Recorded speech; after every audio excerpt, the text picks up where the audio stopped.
Hi there, Jen Russell, coming to you today to talk about a part of the intrinsic core. And if you've seen any of my videos, you know I care deeply about the intrinsic core because those are the muscles and tissues whose job it is to help us to breathe and to maintain spinal or trunk stability, core stability. So they're really the deepest of the deep. And in terms of prioritization, they're number one. But I'm going to talk today about a muscle called your multifidus, which is an often overlooked muscle that's on the back side of the body. When we think about the core, often people associate with the abdominals, right? Maybe we think about diaphragm or pelvic floor, but the multifidus is just as important as the rest of those muscles, and I will readily admit I struggle with maintaining stability with that muscle. It's on the back, and often we think that our back is overworking, but what we don't track is that what is often overworking are muscles called your erectors, or maybe the thoracolumbar fascia has got a lot of tension and tightness on the back side of the body. But our multifidus is a deep muscle whose job it is to maintain segmental stability. Those little vertebrae on the back, those bumpy bones on the back of the body, the multifidus is there to help us maintain stability in between those joints. And so what can happen is that some of those more superficial muscles, like the erectors, can start overworking and pushing us into a little bit of hyperextension in that lumbar spine. But one of my anatomy instructors who's done cadaver work on tons and tons of people says that upwards of 90+% of people actually have atrophy or degeneration of those multifidus muscles on the backside of the body. It's also, especially at L4, L5, it's the most common place for disc herniation. So it's really, I think, worth exploring, trying to connect to that muscle again. And it's not big movement, just like all the intrinsic core muscles. These are not big movers, these are big stabilizers. And so a lot of the work with these muscles is really internal. You need to feel it from the inside out.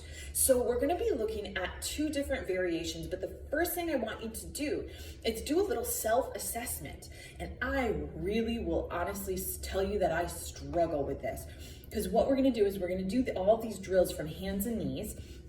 And what I want you first to do is to see if you can isolate movement of just the lumbar part of the spine going into extension and flexion, and just see if you get any movement in isolation in that part of the spine. Doing this work in front of a mirror can be really helpful so that you can kind of check in on yourself, because we also want to maintain all of our other positioning cues of long neck, chin back, chest wide, ribs down, and hips even while we're working on this drill.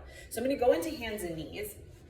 And the first thing I want you to do is just track that you've created a square between your wrist and your knees, and just checking on your positioning cues, especially the long neck, chin tucked. I like to be on the back toes of the feet. Step out a little more so you can see. And I want you to take an inhale.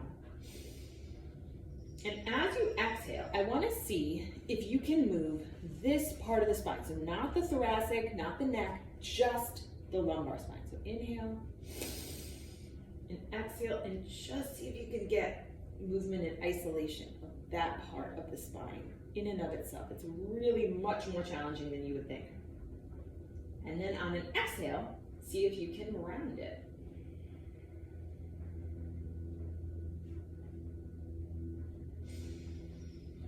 Inhale, see if you can go into a little bit of extension, moving just that lumbar part of the spine. And then round. So that might feel completely impossible, and I'm not doing an awesome job of it. So you're in good company. So another drill that people will do for the multifidus is something called the bird dog, wherein you're taking one leg back and the opposite arm, and maybe you're pulsing. But what I see a lot of people doing is they kind of dump into their back, kind of dump into a rib flare. These front ribs kind of dump forward. They're kind of just hyperextended through their whole spine. And the idea with the bird dog is what's happening is it's not so much the movement of the leg and the arm that's up, although you will get some good glute and hamstring activation on that side, a little bit of scapular, serratus activation, lower trap activation on the arm. But what you're really trying to do is to maintain trunk stability, not moving side to side. Can you maintain stability in your midsection and stabilize, especially that lumbar spine, that low back, more on the opposite side, more on the side where the knee is down. Because it's very easy to kind of just go into this hyperextended position and start shifting side to side. But can you maintain all of the positioning cues of long neck, chin tuck, chest wide, ribs down, hips even, while you either pulse or hold, and really maintain this arm that's down, maintain stability so that you're not dumping into your upper trap on that side. So that bird dog can be a much more challenging drill than we think. And if it's too hard for you to do that, maybe you start just with the leg, start just with the arm before you try and do in opposition, because that's cross patterning. We're using the opposite side of the lower body and upper body. So it's a really much more challenging drill than I think it's given credit for. The second way to kind of isolate the stabilization side of that multifidus that I really like is to get yourself into, like, you're gonna get ready to do a bear crawl. So you're kind of lifting and elevating the knees, and then inhale, and then can you just maintain this position with a nice strong exhale, again, without going into hyperextension, either in the lumbar spine or the neck. And then if you can do that pretty well, then on an exhale, try lifting one foot off of the floor, just an inch or so. Woo, my rug's running away from me. So let me do it from the front, you can see here.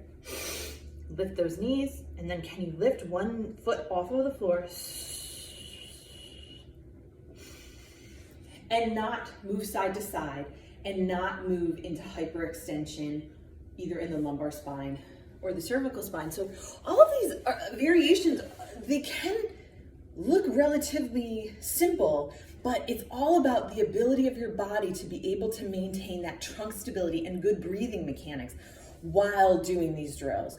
So give this a go. You shouldn't feel any pain and discomfort in your low back. If you do, just take a minute, take some good breaths, make sure that you're getting good breath into the sides, the front and the back on that inhale, and really feel like you're connecting to those abdominals on the exhale. So give it a go. Let me know how it goes. Thanks.